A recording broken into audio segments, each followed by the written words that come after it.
Hi అండి. అందరికి ఉపయోగపడే అద్భుతమైన యూజ్‌ఫుల్ టిప్ అయితే షేర్ చేస్తున్నాను. వీడియో ఎక్కడ కూడా స్కిప్ చేయకుండా చివరి వరకు చూసి వీడియో నచ్చితే చిన్న లైక్ ఇవ్వండి ఫ్రెండ్స్. ఏదైనా ఒక బౌల్ తీసుకొని దాంట్లో ఒక స్పూన్ అయితే బేకింగ్ పౌడర్ తీసుకొని, అలానే వైట్ వెనిగర్ ఒక స్పూన్ వేసుకొని, విమ్ జెల్ లిక్విడ్ కూడా ఒక స్పూన్ వేసుకొని ఇలా వాటర్ పోసుకుంటూ మొత్తం కలిసేలాగా కలుపుకోవాలి. ఇలా కలుపుకునే ఈ లిక్విడ్ ఏదైనా ఒక స్ప్రే బాటిల్ తీసుకొని స్ప్రే బాటిల్‌లో పోసుకొని ఇది చాలా బాగా పనిచేస్తుంది. ఇది బెస్ట్ టిప్ అని చెప్పుకోవచ్చు. ఈ లిక్విడ్‌తో మన ఇంట్లో ఉండే ప్రతి ఒక్క వస్తువును కూడా చక్కగా క్లీన్ చేసుకోవచ్చు. ఎటువంటి డౌట్ అయితే లేదండి.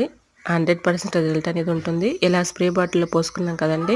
ఇప్పుడైతే మనం గిన్నెలు రుద్దుకునే స్టాండ్ అయితే ఉంటుంది కదా! దానిపైన ఒక టీ షర్ట్ ఇలా పెట్టేసుకొని ఇలా స్ప్రే చేసేసి ఓవర్ నైట్ అంతా ఇలా ఉంచేసి నెక్స్ట్ డే మార్నింగు ఇలాగ చక్కగా మనం ఏదైనా స్టీల్ స్క్రబ్బర్ పెట్టి మొత్తం క్లీన్ చేసుకున్నాం అనుకోండి చక్కగా వచ్చేస్తుంది. సో, యూజ్ అవుతుంది అనుకోండి తప్పకుండా ట్రై చేయండి. ఇలాంటి మరెన్నో ఇంట్రెస్టింగ్ వీడియోస్ కోసం నా ఛానల్ లైక్ చేసి సబ్స్క్రైబ్ చేసుకోండి. Thanks for watching.